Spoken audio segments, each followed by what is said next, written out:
Hi friends, आज के video में हम लोग झारखंड बीएड एंट्रेंस एग्जाम 2021 के बारे में बात करेंगे, जिसका जो सेशन रहेगा 2021 से 23 तक रहेगा। ठीक है, तो चलिए शुरुआत करते हैं। जो भी इस फॉर्म से रिलेटेड इंपॉर्टेंट पॉइंट होगा उसके बारे में चर्चा करेंगे। सबसे पहले है फॉर्म का अप्लाई डेट। ठीक है, जो बीएड फॉर्म निकला है इसका फॉर्म का अप्लाई डेट क्या रहेगा, तो उसका अप्लाई डेट है 7 सितंबर 2021 से लेकर 27 सितंबर 2021 तक रहेगा। इसका मतलब 7 सितंबर 2021 से लेकर 27 सितंबर 2021 के बीच में आप फॉर्म का अप्लाई करेंगे। ठीक है, उसके बाद क्वालिफिकेशन, अगर क्वालिफिकेशन का बात करें तो इसमें आपका मिनिमम क्वालिफिकेशन चाहिए ग्रेजुएशन। अगर आपका पोस्ट ग्रेजुएशन भी है तो भी और भी अच्छा है। ठीक है, उसके बाद अगर आप ग्रेजुएशन या फिर पोस्ट ग्रेजुएशन के इक्विवेलेंट कोई आपके पास डिग्री है, इंजीनियरिंग डिग्री है, इंजीनियरिंग का कोई भी डिग्री है तो इस फॉर्म का अप्लाई कर सकते हैं। ठीक है, और इतना ही नहीं है, और ये जो ग्रेजुएशन और बैचलर डिग्री का इंजीनियरिंग जो आप किए हैं ग्रेजुएशन के मतलब समकक्ष में, इसके रिलेटेड भी कुछ यहाँ पर क्या है, मिनिमम मार्क्स का यहाँ पर क्राइटेरिया दे दिया है। ठीक है, अगर आप ग्रेजुएशन किए हैं तो आपका ग्रेजुएशन में मिनिमम मार्क्स कितना होना चाहिए, 50%। ठीक है, ग्रेजुएशन में आपका मिनिमम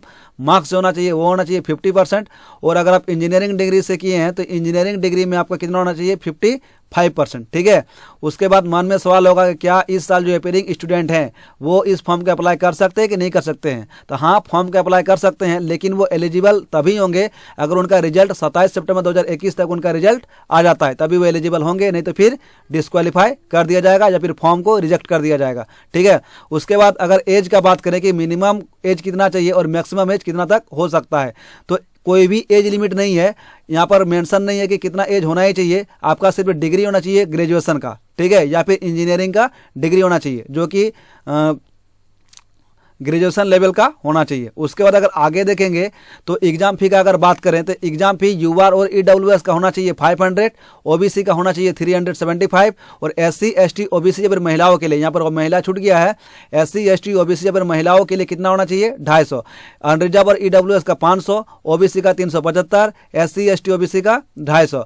अगर कोर्स ड्यूरेशन का बात करें बीएड का तो वो 2 साल का ही होता है, तो इसलिए कोर्स ड्यूरेशन कितना होगा, 2 ईयर होगा। ठीक है, अगर मिनिमम सब्जेक्ट मार्क्स, इसका मतलब क्या होता है कि जिस सब्जेक्ट से आप बीएड करेंगे, ठीक है, उस सब्जेक्ट का एग्जाम कम से कम आपका 200 का होना चाहिए, 200 मार्क्स का आपका एग्जाम होना ही चाहिए, और उस मार्क्स में से आपको 50% मार्क्स आना चाहिए। ठीक है, तभी आप इस फॉर्म को भरने के लिए एलिजिबल होंगे। मिनिमम कितना मार्क्स का एग्जाम होना चाहिए, 200, और 200 में से आप कितना आपको लाना पड़ेगा, 50% लाए होंगे। ठीक है, ये आपका सब्जेक्ट का मार्क्स है जिससे आप बीएड करेंगे, ये ग्रेजुएशन का है। ठीक है, उसके बाद ऑफिशियल वेबसाइट की बात करेंगे तो आप यहाँ पर देख सकते हैं क्या ऑफिशियल वेबसाइट है, इसको आप चेक कर सकते हैं, विजिट कर सकते हैं। ठीक है, अगर रिजर्वेशन का बात करें तो रिजर्वेशन, ये जो रिजर्वेशन है ये वैकेंसी का रिजर्वेशन है। ठीक है, अगर मान लीजिए आपका 100% वैकेंसी है, 100% वैकेंसी में झारखंड वालों के लिए 85% वैकेंसी रहेगा। ठीक है, झारखंड वालों के रिजर्वेशन कितना रहेगा, 85%, जबकि अदर स्टेट के जो हैं उनका कितना रहेगा, 15%। तो इससे आपको ये भी क्लियर हो गया होगा कि जो अदर स्टेट के जो कैंडिडेट हैं वो इस फॉर्म के अप्लाई कर सकते हैं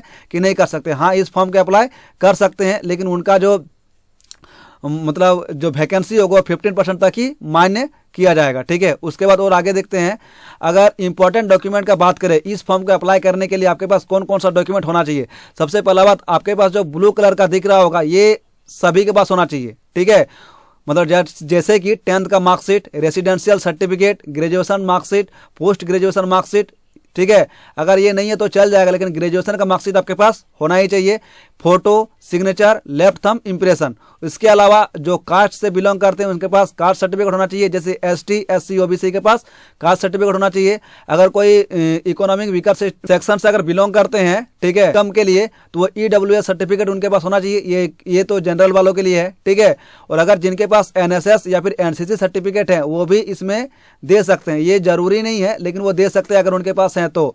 उसके बाद अगर कोई डिसेबिलिटी पर्सन है तो वो अपना डिसेबिलिटी सर्टिफिकेट जो है उसको भी सबमिट करना पड़ेगा। ठीक है, तो इतना सारा है।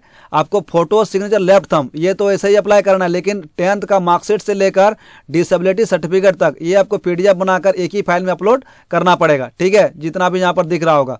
उसके बाद अगर बात किया जाए कि फाइनल मेरिट लिस्ट किसके आधार पर निकाला जाएगा, सबसे पहला बात, इसमें एग्जाम होगा ही नहीं। ठीक है, ये जो बीएड का एग्जाम होगा इसमें एग्जाम नहीं होगा, इसका जो मेरिट लिस्ट निकाला जाएगा वो on the basis of graduation marks. आपका ग्रेजुएशन में कितना मार्क्स आया है उसके आधार पर फाइनल मेरिट लिस्ट का डिसीजन लिया जाएगा और आपको कॉलेज का डिस्ट्रीब्यूशन किया जाएगा। ठीक है, अगर बाय चांस टाई केस हो जाए, मतलब 2 कैंडिडेट है वो दोनों में अगर टाई केस हो जाए तो उस सिचुएशन में क्या किया जाएगा। ठीक है, उस सिचुएशन में सबसे पहले उन सबसे पहले उन स्टूडेंट को चुना जाएगा जिसके पास एनसीसी या फिर एनएसएस सर्टिफिकेट होगा। अगर ये भी दोनों के पास है तो डेट ऑफ बर्थ को आधार मानकर इसका चयन किया जाएगा।